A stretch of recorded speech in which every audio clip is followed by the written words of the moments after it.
Chris Ware. Thank you for sitting in this depersonalizing place here. It was very nice of you to come. Hopefully it won't put you to sleep or anything. So very kind of you to be here. Thank you.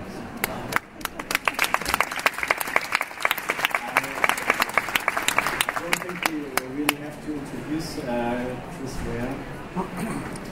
So since we only have 25 minutes, we start with the questions. It took about 13 years to publish this book in German, which is quite amazing to everybody. And I know that your German publisher was pretty nervous about the colors and if everything is right. I suppose you're happy with the result? Oh yeah, it looks fine. It looks great. It looks just like the, in fact it looks better than the American version. So it's a very careful job. So Dirk's a very nice guy. He's also the best letterer on the planet. He's a really, I don't know if anybody knows this, but the German publisher, he's like a master letterer. All the we cartoonists are amazed by him. Okay, that's quite good.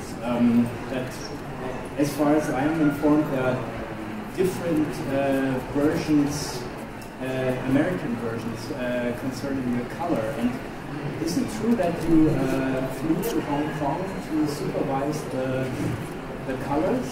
Yes, I did, yeah. Which is not a good idea, because when I just felt bad for the people running the printing presses, because they were all, they all have families, they don't want to be there late at night, they don't want to.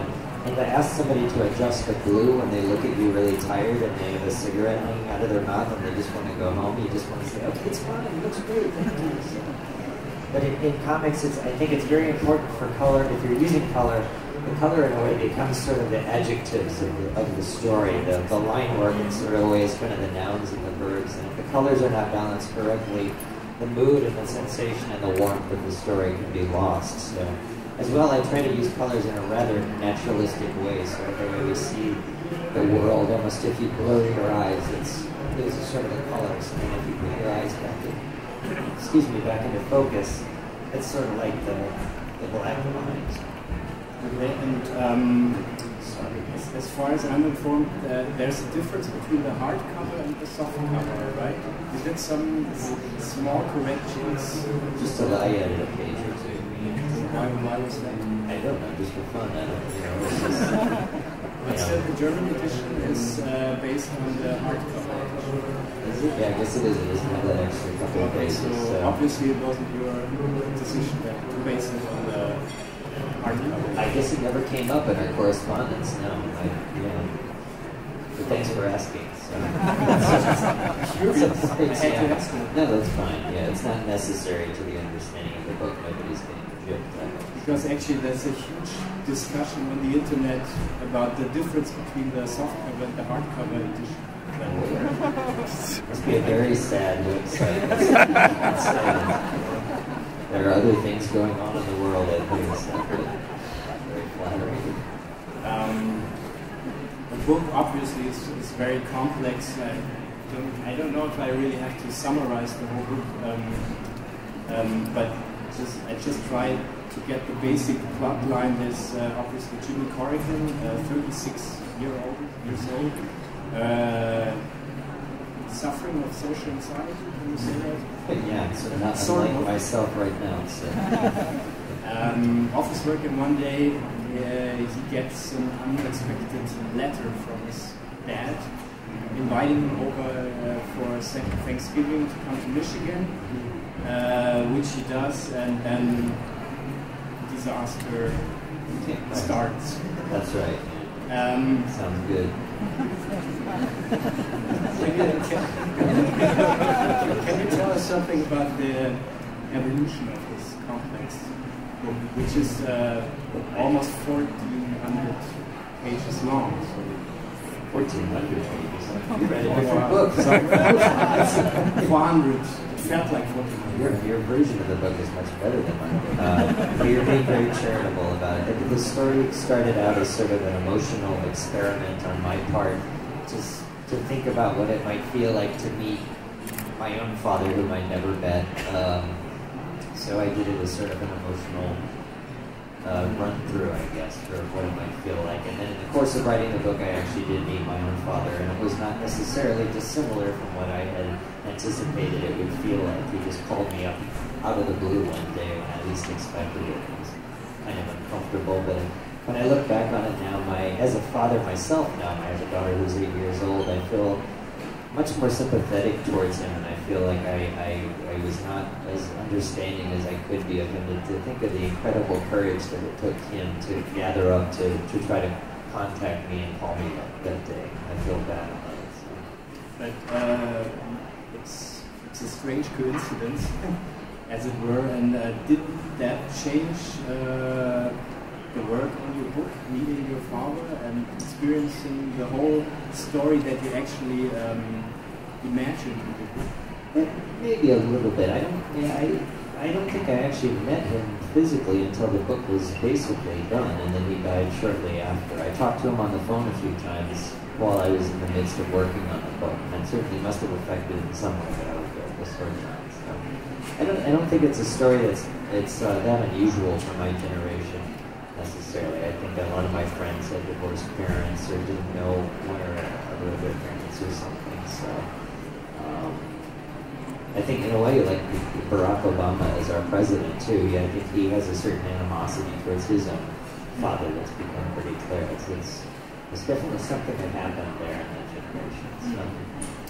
Was there like a magic moment for you during working on that book? Like a feeling that now I achieved something you're especially proud of? No, not really. Maybe just no. Well, I'm glad to be done with it, I suppose, but no, there was no real moment of epiphany, to use a Joycean word. So no. I wish I could say it was. What was the hardest part about feeling confident about what I was writing, which I never ever did. Sometimes I would feel so overwhelmed by self-doubt I couldn't sit down to write or draw. And I think that it just depends on your personality. I don't know how many people in here are writers or wanting to be writers or cartoonists or whatever. I'm assuming quite a number of people would be.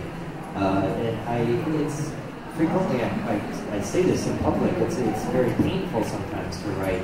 Sometimes it's not for certain people, but if you feel that it's difficult, you shouldn't feel bad about it. You're not alone. There's a number of writers and artists who feel that way. So, there were moments where sometimes I was just overwhelmed by doubt and maybe the sort of self-indulgence that I felt that I was putting out there or promulgating on the page. I felt maybe it was a little bit much or embarrassing or something like that, or maybe I shouldn't be doing that. So. Was it hard to do all the research for the World Fair part, like the Chicago White City part? That was all pre-Google image search, actually, so in a way, I spent a lot of time at the public library, which wasn't so bad because it's basically just like staying home when you go to the library instead. So now I just sit there and type something in and there it would appear, but I had to become friendly with the special collections librarians at the Chicago Public Library and borrow photos and sit there with white gloves on and carefully copy them on my sketchbook. So it was a little bit of a different experience, I think. So. And talking about the details of the picture, what was first, the words or the pictures?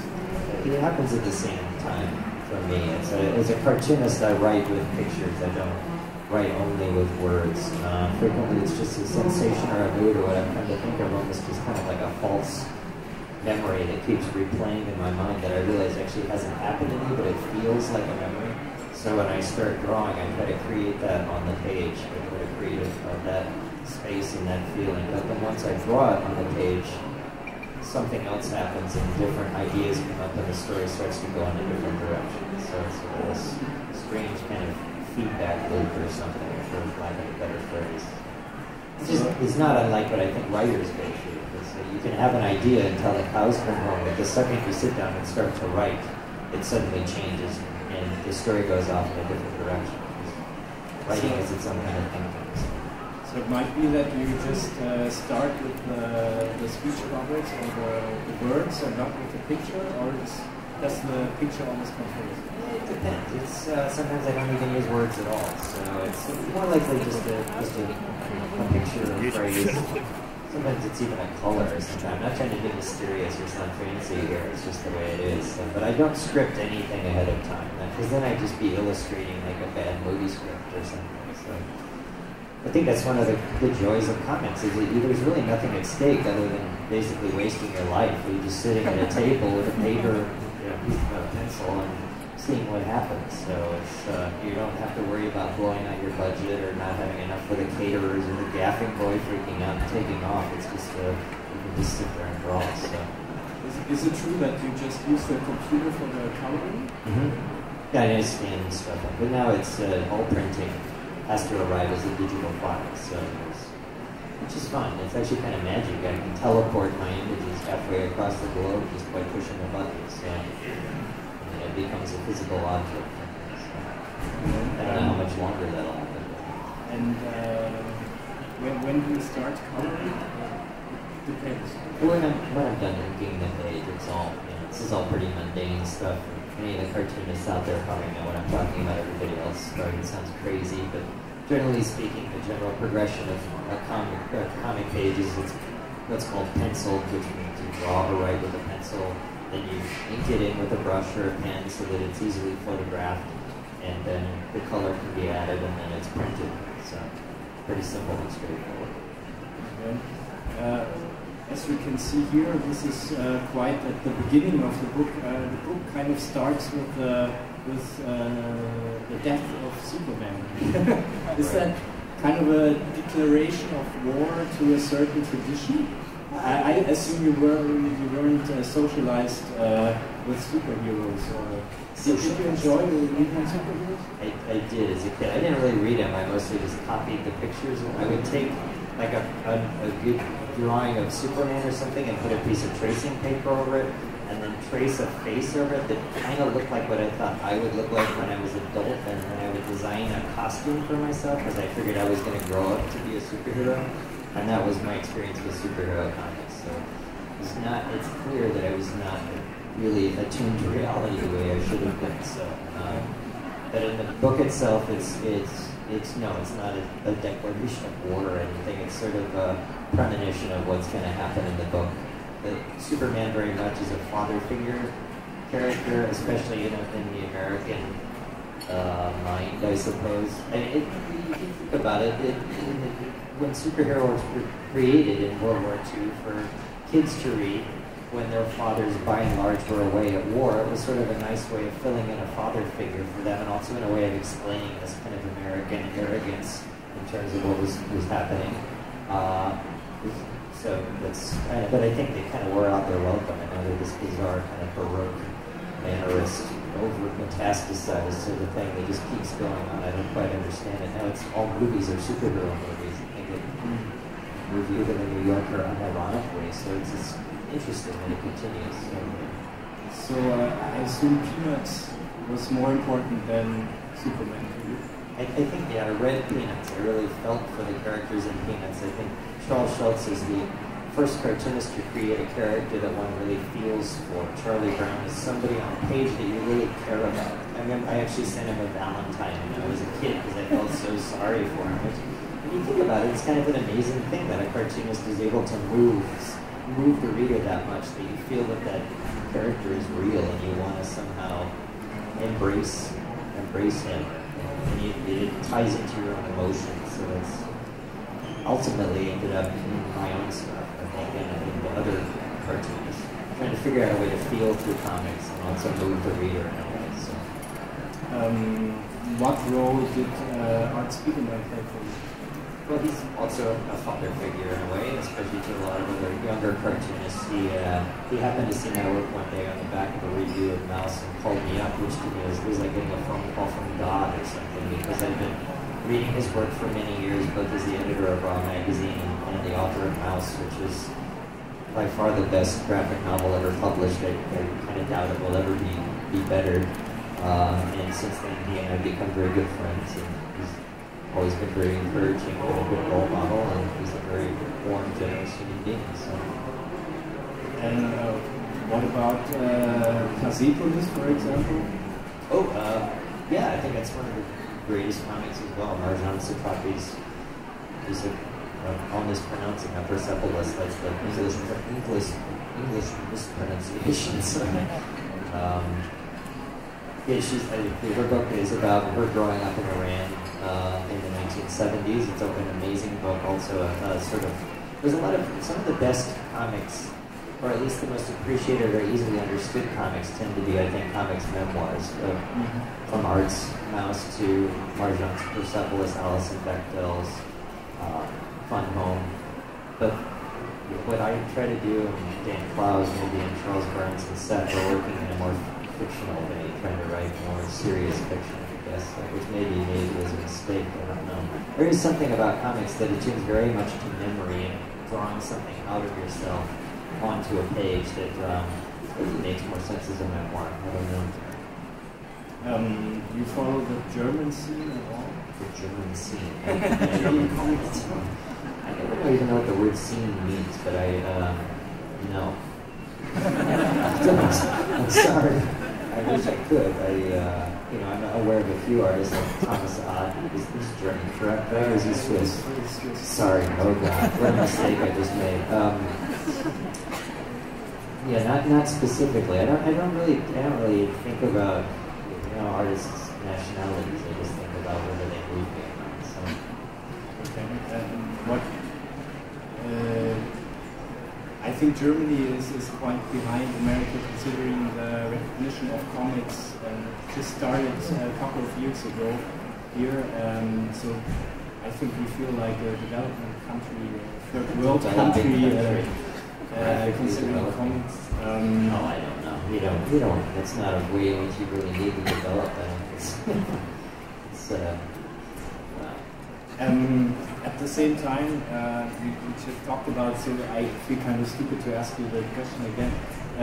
You get the feeling that you're not so much influenced by comics. You obviously are, but not as much as you're influenced by classical novels, like Jonathan Franzen, like the great American realists, but also by somebody like David Foster Wallace. Yeah, I did agree with David Foster Wallace for a long time because John Updike is one of my very favorite writers, and Wallace wrote kind of a neat review of him, so I avoided him for years, but I've since come to read his work, and he's a fantastic writer, gets really right at the heart of what it feels like to be alive right now, which is what I think fundamentally what any writer is trying to do, is to try to get at that sensation of what it feels like to be alive. And certainly Leo Tolstoy was doing that in his writing. You get a sense of not only what it felt like to be alive in the 19th century when you read Tolstoy, but you feel like you're alive right now when you're reading his work as well. And those are the writers I really admire most, the ones that produce that sensation with what feels like the least amount of effort on the page and the most unpretentious offering, I suppose. So I think there's something, I studied painting and sculpture, I studied art. When I was in art school, I just felt like there was this big, huge cloud of theory around art. I was repeatedly being told that painting was dead, and I would think, well, why did you sign me up for a painting class?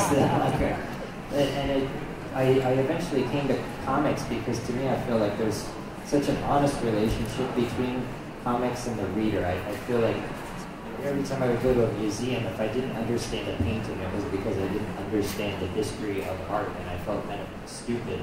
But I feel like if somebody doesn't understand a comic strip, you just assume the cartoonist is stupid, which I think is a really valuable relationship that needs to be preserved. There needs to be that sort of unfettered honesty between reader and writers. So you don't feel the aspiration like Hergé to become a painter? No.